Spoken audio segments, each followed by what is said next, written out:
The Meito got me excited. Meito meaning blades which have been given a name. And so based on the recent SBS 109, I want to predict the future named blades. Not all of them, but just the supreme grade ones. We already have 5, as stated before. Ace, Yoru, Mukuro, whatever for Whitebeard. No.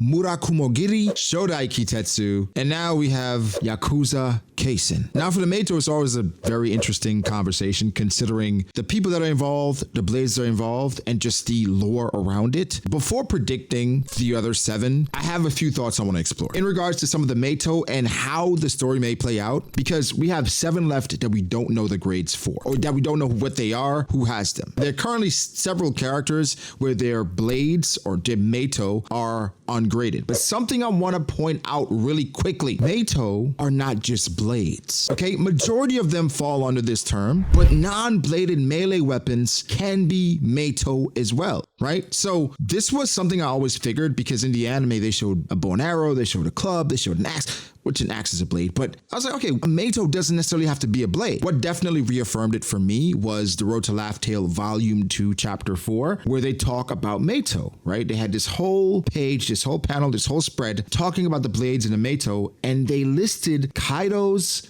Kanabo Hasekai as being ungraded. There are things like that where there are going to be nuance involved, where these weapons can be Meito, they don't have to be blades, so Oda may dip into the pond of just being a bit more creative than just having all the blades. Now, for all the Meito that we already know, they seem to be straightforward, just blades, but there are different type of weapons. For instance, Yoru is a great sword, and it's a Western style cruciform sword, and it's curved with a single edge. Ace, Roger's blade, not his son, is classified as a cutlass, which is one of the more commonly used weapons by sailors and pirates back in the 17th and 18th centuries. So Oda is being creative even amongst the supreme grade blades. They're not just all regular swords, they're all different type of swords. Even Fujitora's, it is known as a shikomizue, which is a sword stick or cane sword, right? So there's so much nuance within the supreme grade blades. We have to think about the nuance outside of it and how that could affect the future and how those blades are uncovered. Just something I wanted to put out there because I spent some time looking through the Meitos, looking at the different types of blades, what they are, how they're classified, and I found so much nuance within them. Like, yo, something that they said as well on the Road to Laugh Tale Volume 2, you know what, actually I'm going to save it. Let's actually go through a list of the 7 future supreme grade blades that's going to be uncovered, but also I have a qualm at the end, which somewhat gives a different perspective on these supreme grade blades and it being only 12. So let's go. The first person is Rayleigh, and Rayleigh, even though upon introduction he said he hadn't used his blade in a while, and even though the blade that he might have had may not have even been his blade from back then, looking back at young Rayleigh, it seems like he used a saber back then, and guess who uses a saber now? Yes,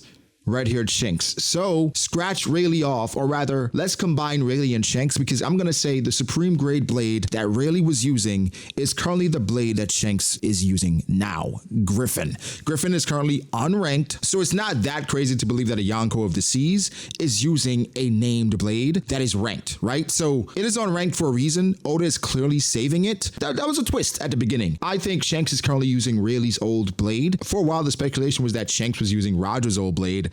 It's not that, because they're different, and we know that Roger's old blade is Ace. So that's the first one that's going to be revealed, because Rayleigh now uses a different blade. And Rayleigh himself said, I haven't picked up a sword in a while. That leads me to believe when Shanks went to Rayleigh, I think Rayleigh told him about the history of the world, and he also gave him his blade because he had retired and he no longer was a fighter. Shanks could make better use of it. I mean, he's a Yonko of the Seas. And something that Road to Laugh Tale Volume 2 pointed out, it said for Kaido's Kanabo, it has to be impressive because it has the ability to withstand Kaido's Conqueror's Haki. So it can withstand being coated by Kaido's Conqueror's Haki. So that's where we're going next. The second one that I think will be a named blade, a supreme grade blade, is Kaido's Kanabo Hasekai. We've seen what Kaido can do. I don't think we need justification. We don't need explanation. We see what Kaido, the strongest creature alive, could do. I mean, right now, 1v1, I'm still picking Kaido over Luffy. People are going to be mad. I don't care. That's how I feel about it. But Kaido was doing the damn thing. And for him to have a regular old Kanabo, I don't believe it. I think he will have a supreme grade blade, or rather a supreme grade weapon. It will be ranked as such. It just hasn't been revealed yet. I wish it was at the time. That's something that I believe will happen, considering just how not only proficient he is with this weapon, but the type of fighter that he is. He can't just use anything. It has to be special. So Kaido is the second one. So now let's keep up. We're up to 7. We got the 5 original. Then we added Shanks and Rayleigh's blade Griffin. We're adding Kaido's. So now we're up to 7. We got 5 more. The next one I'm going to, and I'm kind of cheating a bit because I'm using the Road to Laugh Tale as somewhat of a guide based on Fujitora's blade getting revealed as being a supreme grade weapon. Let me point out something really quickly. In the Road to Laugh Tale Volume 2, it literally says many named blades haven't been identified yet,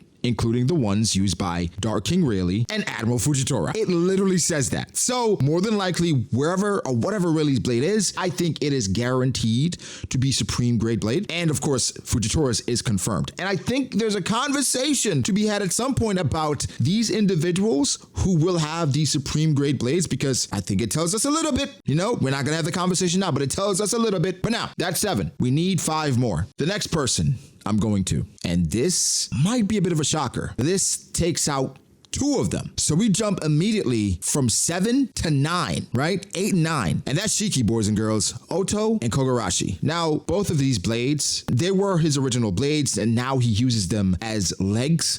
But yeah, dual wielder. Shiki has 2 supreme grade blades. Now, in a way, that would make Roger and Whitebeard even more impressive fighting against Shiki, considering that he had 2 supreme grade blades and they each had 1. But just those guys, those legends, Roger has 1, Whitebeard has 1. But also, here's the twist. Roger and Whitebeard both had what we would consider very powerful second in commands. If you include Odin and of course Rayleigh, Shiki never had that. So to make up for that, Shiki then had another supreme grade blade to kind of stand on equal footing with those guys, which I think is hilarious considering that those blades are literally his legs now. That'd be insane, right? That's how I look at it. I think Shiki has 2 supreme grade blades, Ota and Kogarashi. They still have an unknown grade, probably because they're going to come back in the story, but we'll see. Or we got to wait for another SBS. But now we're up to 9, right? So OG 5, Shanks and Rayleigh's Griffin, Kaido's Kanabo, and Shiki's Oto and Kogarashi. Now, the next one. I don't know exactly what the weapon would be. I think it could be a hammer, it could be an axe. But I think a supreme graded weapon, blade, will be an Elbaf. And I'm not sure who will have it. I'm thinking Loki, could be someone else, but there will be a supreme graded weapon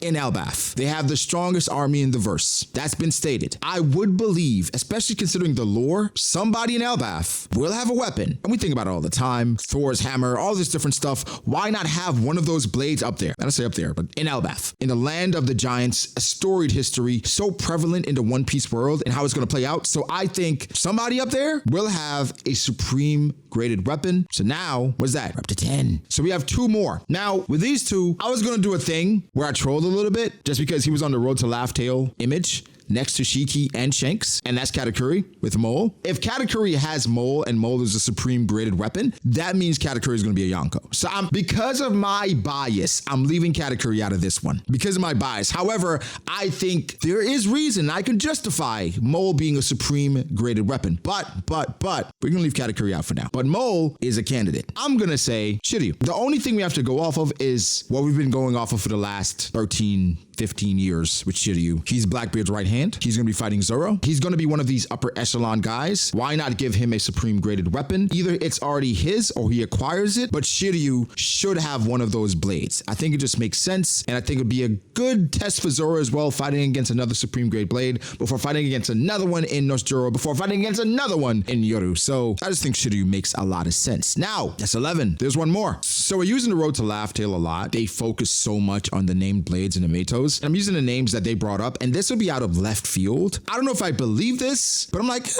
okay. It's a tie for 12th. In the Road to Laugh Tale, they mentioned Rayleigh, Fujitora, and Vista. They mentioned those 3 together as far as their blades being unranked, unnamed, whatever. So they're saying those blades could be Matos of the supreme grade or great grade. So Vista's is somebody that could be 12, right? His blade, one of his blades could be 12. I know Vista does not get a lot of respect or credit in the One Piece world, and I get it.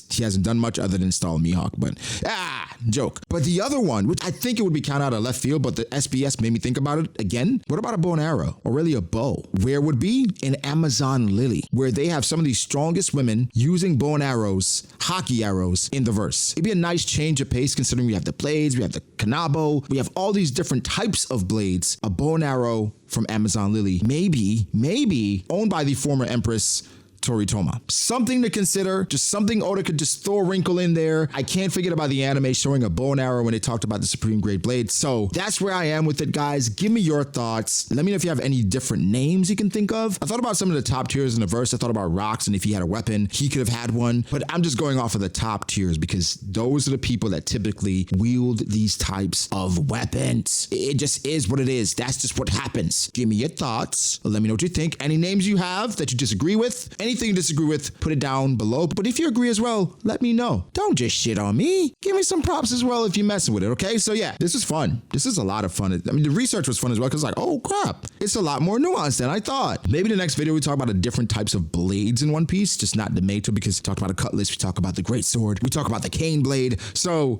many different types of blades within the story that I think maybe a deep dive on those would be fun. But yeah, give me your thoughts. Make sure to like the video if you did. Subscribe to the channel for more content like this. Follow me on Twitter at BrogDAce. Follow me on Instagram at BrogD.Ace. Thank you guys so much, and I'll catch you in the next one. Peace.